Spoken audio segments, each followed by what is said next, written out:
Good morning, everybody. Welcome to the video lecture on course EE307 Signals and Systems. This is one of the core subjects for disciplines of AAA as well as EC. Actually, the concept of signals and system will lay foundation upon which the theories and techniques of many other subjects such as control system, circuits and networks, digital signal processing, telecommunication, etc. are built on. Although the nature of problem may differ from one application to other in all the above subjects, but all of them have two things in common. One is there will be a signal and second one there is a system.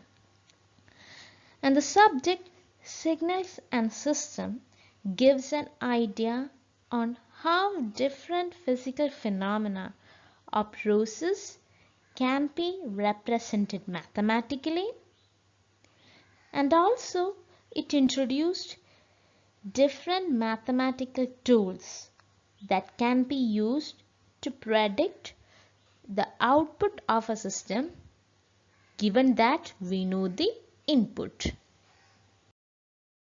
So this is the layout of modules.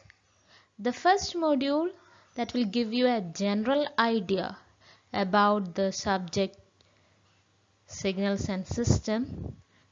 So this first module that can be divided into three parts. In first part, we will be seeing different signals, the basic operations on these signals, and there are some applications also. And in the second part, we will be introduced with different systems. And in the third part, we can see how to determine the output of a system given that the input to the system is known. Then coming to the second and third module, and second and third module discuss about analyzing a continuous time system.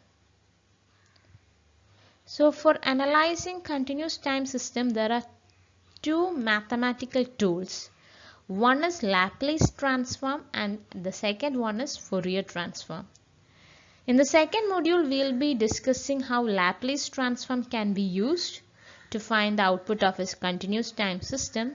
And in the third module, we will be seeing analyzing of a continuous time system using the Fourier transform.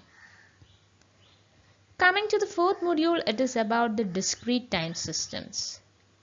So we know that the naturally occurring, almost all the naturally occurring phenomena, they are all analog signals. If you are taking the case of a speech signal or anything else like heartbeat, ECG, all these things are analog signals, so they are continuous time signals. But if we are using a laptop or mobile phones, we know that the input to these systems that must be digital. So available analog signals must be converted into digital signals. And this is done by using the process known as sampling. So in the fourth module, we will be seeing about sampling and also some of the features of the discrete time system, how to find the output of a discrete time system. All these things are introduced in the fourth module. Coming to the fifth and sixth module, and it is about the analysis of discrete time system. Here also, for analyzing a discrete time system, we are having two tools. One is the Z transform and the second one is the discrete time Fourier transform. In fifth module, we will be seeing about Z transform, which is similar to your Laplace transform. And in sixth module, we will be seeing the discrete time Fourier transform, which is similar to your continuous time Fourier transform. So this is how different topics are distributed in this course. So here comes the first question. What exactly is a signal? So we can say that a speech, that is a signal. The heartbeat, that can be represented as a signal. So what exactly is this signal? Actually, signal is a mathematical function that can be used to describe any physical phenomena. Or in other words, we can say that signal is any physical quantity that varies with time, space, or any other independent variable. So something that changes, or something that can be represented as a function of an independent variable, that is a signal. For example, a speech is a signal. Image, that is a signal. Heartbeats, they are a signal. Then here comes the second question. So what is a system? So system, that is actually the interconnection of components and devices which perform some operation on signal.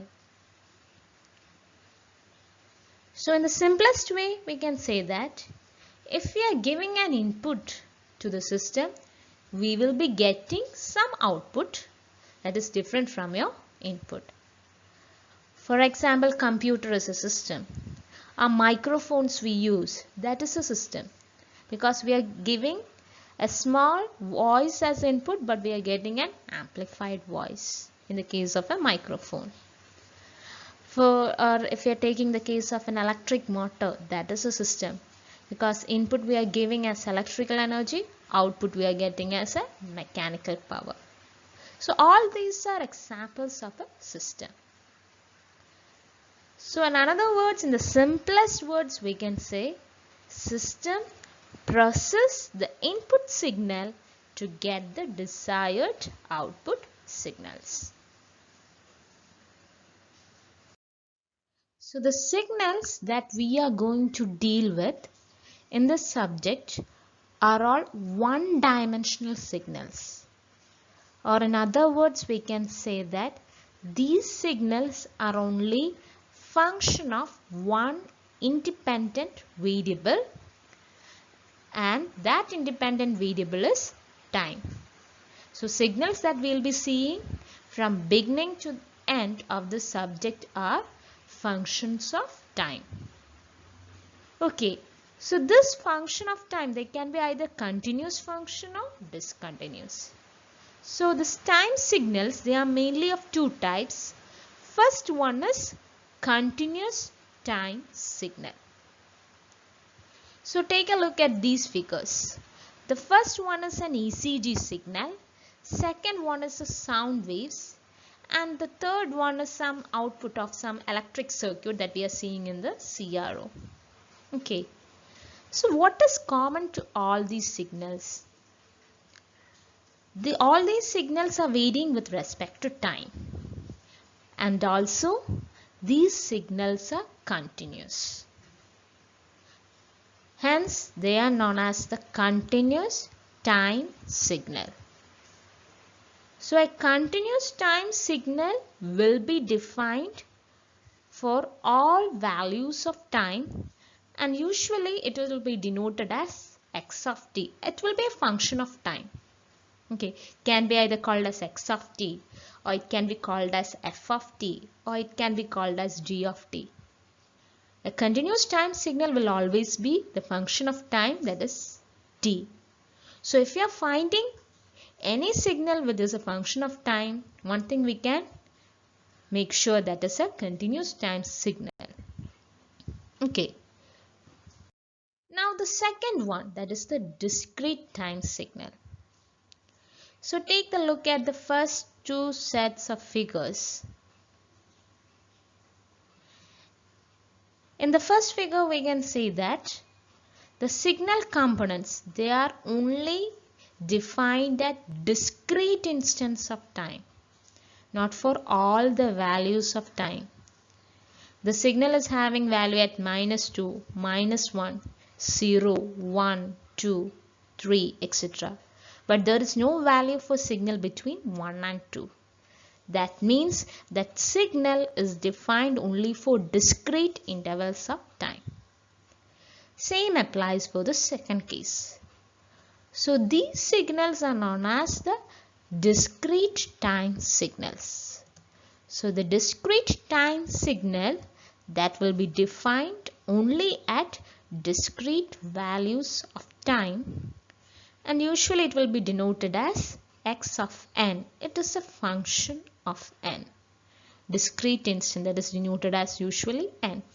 And the value for n will vary from 1, 2, 3, etc. Whole numbers it will be. Okay. Now again, if you are looking at the first figure and second figure, what is the difference? In the first figure, the signal value is taking fractions also. See, 1 by 2, 1 minus 1 by 2. But in the second figure, the signal is only taking discrete value, 2, 1, 3. Okay, so the second set, that is known as the digital signals, because both signal value as well as the time period, they are discrete. So digital signal, that is actually a special case of discrete time signal.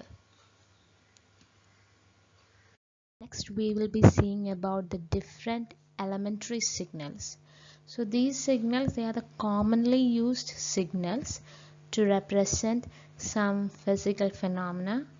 They are the unit impulse signal, unit step signal, unit ramp signal, signum function, exponential signal, sinusoidal function, and complex exponential signal. So these are the set of signals that we will be commonly using for analyzing the system. So the first type of signal, that is the unit impulse signal. So in the case of engineering, we will often come across situations like in which cases we have to apply force on a particular point. For instance, a bat is hitting a ball. So a momentary force is applying. So in order to represent such physical phenomena, we are using the unit impulse signal. So the unit impulse signal, that is usually denoted as del of t if it's a continuous time domain, and as del of n in the discrete domain. And the continuous time unit impulse signal, that is defined as area under that signal will be 1, the height will be infinity, and width will be equal to 0 at t equal to 0. So this signal, that is defined only at t equal to 0. And the area under the signal will be 1 at the instant t equal to 0, and at del of t, that will be equal to 0 if t is not equal to 0. That is the definition of unit impulse signal. And in the discrete time domain, the unit impulse signal, that is denoted as del of n, and here we can see that del of n will be equal to 1 if n equal to 0, and del of n will be equal to 0 if n not equal to 0.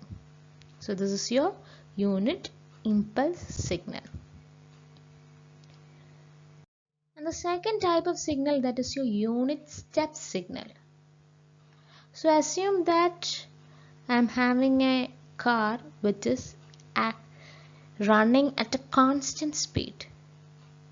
So in order to represent such physical phenomena, we are using a unit step signal. Okay. So unit step signal, that is defined as u of t, that will be equal to 1 if t is greater than 0, and u of t, that will be equal to 0 if t is less than 0. That is your unit step signal, like a step whose height is 1. Similarly, in discrete time domain, the unit step signal that will be denoted as u of n, which is equal to 1 if n is greater than 0 and equal to 0 if n is less than 0.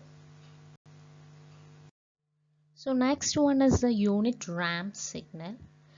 The ramp signal that is usually used to denote the constant acceleration. And the unit ramp signal, they will be having a slope as unity. Okay, so the unit ramp signal in continuous domain that is denoted as r of t and is defined as r of t is equal to t if t is greater than or equal to 0 and r of t equal to 0 otherwise. That is, if t is less than 0, r of t will be equal to 0.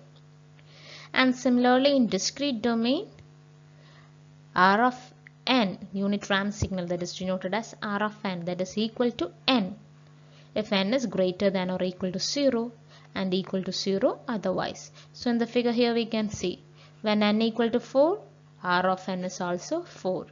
Here when n equal to 8, r of n, that is 8. In the x-axis we will be marking the independent variable, that is n if it's in the discrete domain and t if it is the continuous domain. And in the y-axis we will be marking the signal values, that is value of r of n or r of t. So in the continuous domain, if we are checking here, we can see when t equal to 1, r of t is 1. When t equal to 2, r of t is 2. So this is a unit ramp signal. Another function is the Signum function. Signum function in the continuous domain that is denoted as Sgn of t and it is defined as Sgn of t is equal to 1 if t is greater than 0 and it will be equal to minus 1 if t is less than 0 and it will be equal to 0 when t equal to 0. Similarly, in discrete time domain, the Signum function, that is Sgn of n, is defined as Sgn of n equal to 1 if n is greater than 0, Sgn of n is equal to minus 1 if n is less than 0, and Sgn of n equal to 0 if n equal to 0. Next one is the exponential signals. So exponential signal that is denoted as x of t equal to b e raised to at, where b and a are real numbers. And if the value of a is greater than 0, then it is a growing exponential. That is, as t value increases, x of t will also increase. And if the value of a is less than 0, then it's a decaying exponential curve. So that is your exponential signal. It is explained in the continuous domain. So the last one is the complex exponential signal. So complex exponential signal that will combine both sinusoidal as well as cosine signal. You know that sinusoidal signal, that is sine omega t, and cos signal, that is cos omega t. Both these signals can be combined into a single signal that is known as a complex exponential signal.